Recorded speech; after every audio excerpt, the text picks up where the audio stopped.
Hello, beautiful souls. Welcome back to another video. Today, this video is for you. Is if you find yourself being anxious a lot, if you are worried a lot, if you're constantly stressed and you tend to overthink things.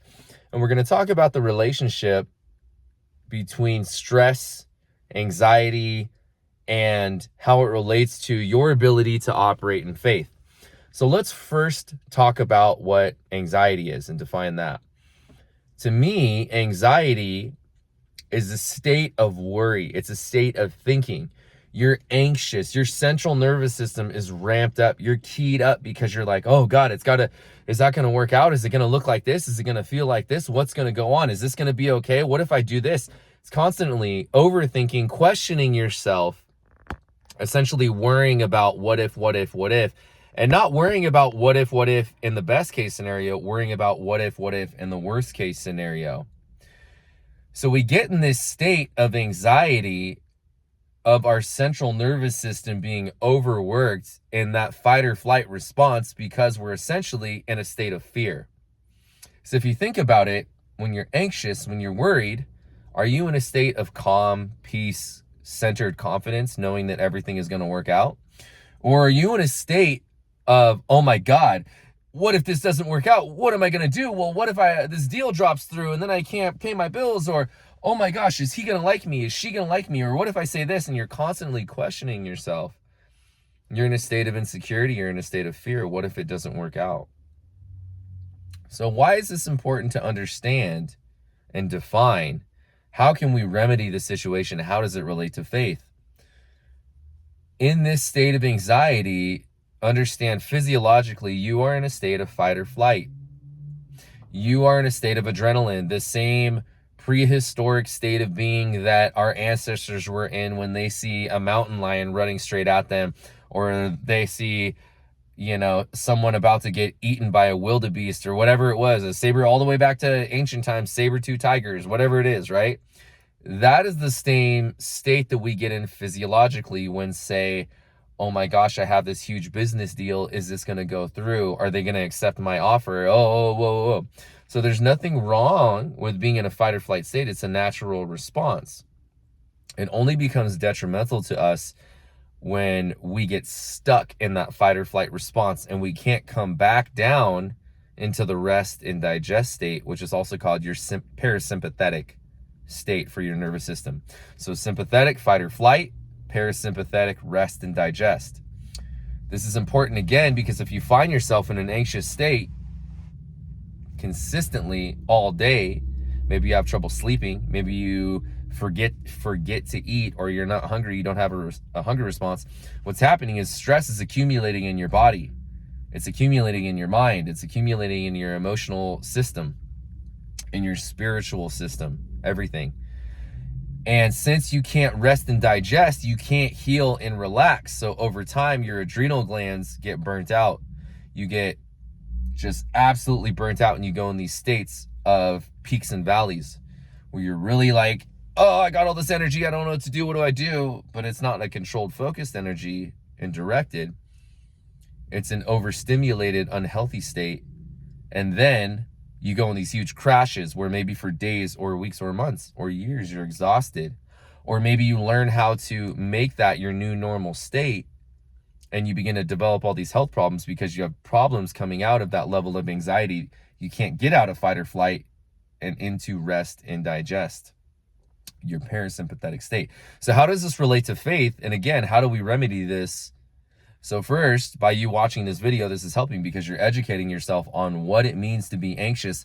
Hopefully, my intention is to help you create self-awareness and understanding as to why you get in this state, what some of your triggers are, by defining what anxiety is, understanding physiologically what's going on with your mind, with your body, with your spirit. And then we'll talk about some tools and things to get into a state of rest and digest. If you're in a state of anxiety consistently, this is why, as we bridge the gap from practicality and spirituality, which is really what we do here, you're not operating with faith. Because what is faith? Faith is an understanding that there is a greater power running through all of us that is guiding you, that is protecting you, that is allowing you to move throughout life knowing that you're cared for. Because if you're operating in a place of faith in which you trust that everything else is always working out for your highest good, even if it doesn't feel like it, especially if it doesn't feel like it, because your outside circumstances are really rough right now or really great right now, whatever the case may be. When you operate in a state of faith and trust in the universe, that regardless of what the outside world looks like to you, that it's guiding you towards the most happiest, fulfilling, healthy life, then you can operate in a place of peace, of centeredness, of calmness, especially when the external circumstances do not look good, when your bank account is low, when your job security is being threatened, when your relationship or relationships are being threatened, or you're in an argument with your partner or a friend, or etc. Fill in the blank, whatever that life circumstance you're facing right now is creating on the inside, inner turmoil. If you turn to faith, your spirituality, and trust and let go that this is all for a reason, that is guiding you towards a better situation, then you can begin to relax and calm down and chill out. Because when you're really operating in faith, and this is really the power of manifestation, is when you can be comfortable when things do not look good, and you can let go in complete faith and trust. That is really exercising the power of the universe and really showing the universe that you're ready for greater things and that you're being guided to something greater, because you're operating in a state of faith. So it brings a calm sense of peace in your heart, in your mind, and hopefully eventually in your body, getting you in that rest and digest state. That's the real power of manifestation. That's the real test. I shared something a while back in one of my videos about this video I saw with Conor McGregor. And Conor McGregor, he's a famous UFC fighter. And the video clip was, he said, I used to dream this. I used to imagine this consistently. He's like, when I was, in my beater car driving home from my workout and I'm poor and I barely have food to eat, he's like, I would imagine at the stoplight that I'm in a Lamborghini. I would imagine that I'm a multimillionaire, that I'm the champion of the world when I'm at my lowest. And he's like, that's the real power of manifestation. And that is operating in faith, knowing he knew he was going to be there. And that's the test that you may be facing right now, because that is indeed you building true inner strength, inner fortitude, a relationship with God, with the higher up, with your higher self, with your intuition, with the spirit guides, your spiritual self. That is you connecting in faith and loyalty, when you can trust that things are going to get better, and they are, and that the rough times will pass, and that this is simply a test. Is, can you build that inner strength and fortitude, because that's what it's there for, when on the outer world everything is the darkest. That is the real power of manifestation. That's when the real magic happens. And when you start to develop that power and that trust within, operating in faith, man, watch the magic happen start in your life, because you're changing from the most purest, most powerful place, and that's from the inside, from your heart and from your mind, developing that connection with yourself and with spirit. That is when the juices really start flowing, and you're really harnessing the power of the universe by operating in faith and trust, because you're building that connection with the divine. That's when things really start to happen. That's when you really get in tune. That's when you really get to know yourself. That's when you transform from the inside out and build a place of unshakable power and strength, because you know that things are going to work out. So regardless, this is your reminder of how things look on the outside, especially when they're difficult. This is your test. This is your transformation. Can you hold strong to the vision you have in your mind that you will be a multimillionaire, that you're on your last dollar and maybe can't even buy your own meal? Maybe you're homeless right now, or maybe things are going really well.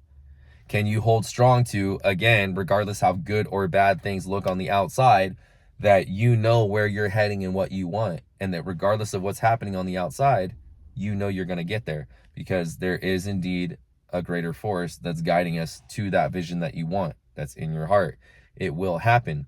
It's up to you to learn the lessons you need to learn from the hardships you're facing in order to pass the test, and build that inner strength and fortitude, connection with the divine, in order for all of this magic to start happening. So if you find yourself anxious a lot, breathe. Meditation is one tool. Go out in nature. Clear your mind, clear your energy, clear your heart. Go and work out, clear your body, eat better, drink a lot of water, clear your physical body, detox. These are the tools to calm down your mental, physical, and emotional and spiritual, so that you can make way for the clarity and build a connection with the divine and trust and move in faith that things are working out for your highest good. You are on your way and it will happen. You have to pass the test. That's the only way through it. You can't go around the fire. You have to go through the fire, because as you go through the fire, just like a sword being forged, that is you being forged. You can't mold a fine sword unless it goes into the fire, unless it's pounded by the hammer. This is you going through the fire, being pounded by the hammer to be crafted into a fine instrument, to be that weapon of the light that you are, that you're being forged into, to move forward into your vision, to create the life that you want. It's happening right now. Again, you have to learn the lessons and develop that connection with yourself. That's why we go down to rock bottom, so that we can see a perspective that was missing before and develop a whole new attitude and level of strength. Because if you don't heal what you need to heal on the bottom level, you'll never get to the top, because all that weight, all that stuff on the bottom from your life, past traumas, hurts, experiences that needs to be healed, if you don't go down to rock bottom to see them eye to eye and deal with them, you can never ascend to the top. And then even if you did ascend to the top or begin to experience success, you have unresolved issues that would just pull you down. That's why they're there. It's all for a reason. So develop your faith and trust. Your anxiety will come down knowing that this all happens for a reason. So some specific tools, as I mentioned: meditation, go out in nature. One thing that's been coming up that I've been sharing with a lot of people, go on YouTube, you're already on there now, type in bilateral stimulation and put some headphones in and find some bilateral stimulation videos and music, and go out in nature and breathe, go outside and just listen to that. It's a physiological tool to help you calm down your central nervous system. Go and journal your thoughts after that. Get clarity on your mind, where you're going. What is it I want? What are the lessons I need to learn? Where am I heading? How does this relate? What are the challenges I need to overcome right now? What is this teaching me? Who is this forging me into? Journal, meditation, bilateral stimulation music. Exercise, clear your body, go and sweat, work out some of that stress, get the good chemicals going, get the endorphins going. Watching positive videos like this one and many others online. There's a book that comes to mind that I'm supposed to share with you, the late great Dr. Wayne Dyer. Go read, or audiobook it. It's probably on YouTube again. Everything's out there for free. And as Dr. Joe Dispenza says, in the age of information, ignorance is a choice. So you have all the information to make your life better. It's just about you doing the work to do so. The book I'm referring to by Dr. Wayne Dyer is There's a Spiritual Solution to Every Problem. Go listen to that online. Go download probably a free copy online somewhere. Just type it in, PDF for free, Spiritual Solution to Every Problem. Go read that. Get in touch. You're doing it. You're doing the work. It's all for a reason. So if you find yourself anxious, calm yourself down with some of those tools, write it out, regain clarity and focus, and understand that this is happening for a reason, but you very much are in alignment with where you're going, and it will happen. Are you willing to do the work to transform yourself from the inside out to become that person that is worthy, that is ready to be a multimillionaire business owner and have the partner of your dreams and travel and have a family, or etc., fill in the blank, whatever it is that you want? You're on your way and you are in alignment. This is your confirmation. If you weren't in alignment, you really wouldn't be watching this video, because everything is energy and I am in complete alignment on my purpose, and you wouldn't be watching this if you were not in yours. So take this as it resonates, as a reminder in faith and trust that it's all working out for your highest good. I love you so much. That's what I got for you today, and I'll see you in another video. Peace.